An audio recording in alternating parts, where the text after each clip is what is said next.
স্বাধীন হয়েছি 54 বছর হয়ে গিয়েছে, কিন্তু স্বাধীনতার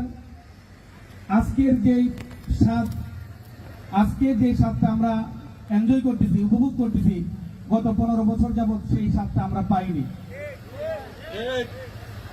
আপনারা জানেন রণাঙ্গনে আখাউড়ার ভূমিকা অত্যন্ত গুরুত্বপূর্ণ ছিল। আখাউড়ায় যারা মুক্তিযুদ্ধ করেছেন তাদের অবদান অনস্বীকার্য। সারা বাংলাদেশেরই যারা মুক্তিযোদ্ধারা ছিলেন, 30 লক্ষ মা বোনের এবং আমাদের মুক্তিযোদ্ধাদের শহীদের বিনিময়ে, ত্যাগের বিনিময়ে আজকে আমাদের এই স্বাধীনতা আমরা লাভ করেছি। কিন্তু আখাউড়ার গুরুত্ব অসীম। আপনারা জানেন এখানে দরুইন গ্রামে 7 জন বীর শ্রেষ্ঠর একজন বীর শ্রেষ্ঠ শহীদ মোস্তফা কামালের কবর এখানে আমাদের আখাউড়াতে অবস্থিত, দরুইন গ্রামে অবস্থিত। বাংলাদেশের সীমান্তবর্তী এলাকা আখাউড়া, যেহেতু আখাউড়া এবং ভারত একটা সীমানার দূরত্ব, যুদ্ধের সময় আমাদের আখাউড়ার লোকজন সারা বাংলাদেশের মানুষকে বিভিন্নভাবে সহযোগিতা করেছেন।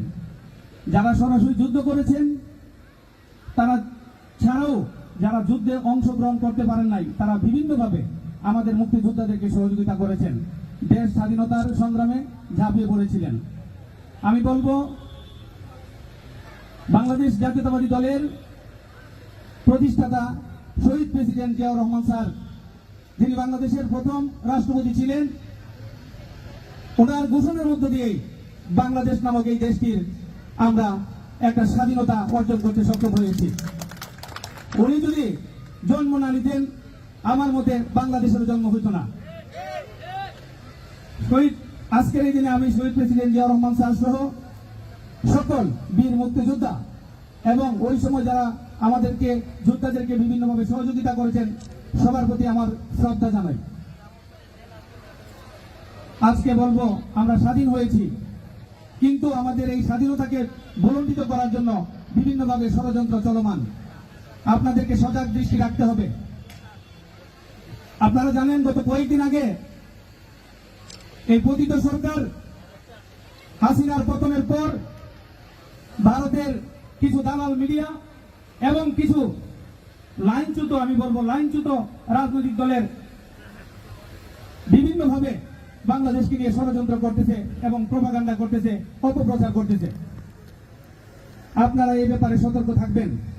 আমি ভারতকে বলবো, আপনারা আমাদের প্রতিবেশী রাষ্ট্র, বন্ধু রাষ্ট্র, বন্ধুত্বের মধ্যে যেরকম মধুময় সম্পর্ক থাকে, আমি আজকের এই বিজয় দিনে আপনাদের প্রতি আহ্বান জানাই, আপনারা আমাদের সাথে সেই ধরনের সম্পর্ক রক্ষা করবেন। আমরা কোনো প্রভুত্বে বিশ্বাস করি না, আমরা বন্ধুত্বে বিশ্বাস করি। আমরা একটা স্বাধীন দেশ, বাংলার মানুষ জানে কিভাবে স্বাধীন করতে হয় এবং স্বাধীনতা কিভাবে রক্ষা করতে হয়। আমি সকল চক্রান্তকারীদেরকে সাবধান করে বলে দিব, আপনারা এখনই আপনাদের সকল ষড়যন্ত্র বন্ধ করুন, আর না হলে বাংলার জনগণ আপনাদের ষড়যন্ত্র রুখে দিতে একটু কার্পণ্য করবে না। এখানে যারা মুক্তিযোদ্ধারা রয়েছেন, আপনাদের প্রতি আমার দলের পক্ষ থেকে এবং আমার ব্যক্তিগত পক্ষ থেকে সশ্রদ্ধ সালাম জানাই। এবং আমি অত্যন্ত আনন্দিত যে আপনাদের মধ্যে এসে আজকে এমন একটা সুযোগ পেয়েছি কথা বলার। গত 15 বছর আমাদেরকে অনেক কষ্ট করতে হয়েছে। আপনারা জানেন এই এলাকার কুখ্যাত সাংসদ, সে আমাকে গুম করেছিল, আমাকে হত্যার উদ্দেশ্যে গুম করা হয়েছিল, আমার উপরে পাশবিক শারীরিক অনেক নির্যাতন চালিয়েছিল, আমার হার্টের 3টি আর্টারি ব্লক হয়ে গিয়েছিল, আমি হার্ট অ্যাটাক করেছিলাম। আল্লাহর অশেষ রহমতে আমি আমার নতুন জীবন লাভ করেছি। আপনাদের দোয়ায় তারা আমাকে সেদিন হত্যা করতে পারেনি, আমি আপনাদের মাঝে ফেরত এসেছি। আমি আগামী দিনগুলো, আমার বাকি জীবনটা যেন আপনাদের সেবায় নিয়োজিত করতে পারি, আপনারা আমার জন্য দোয়া করবেন।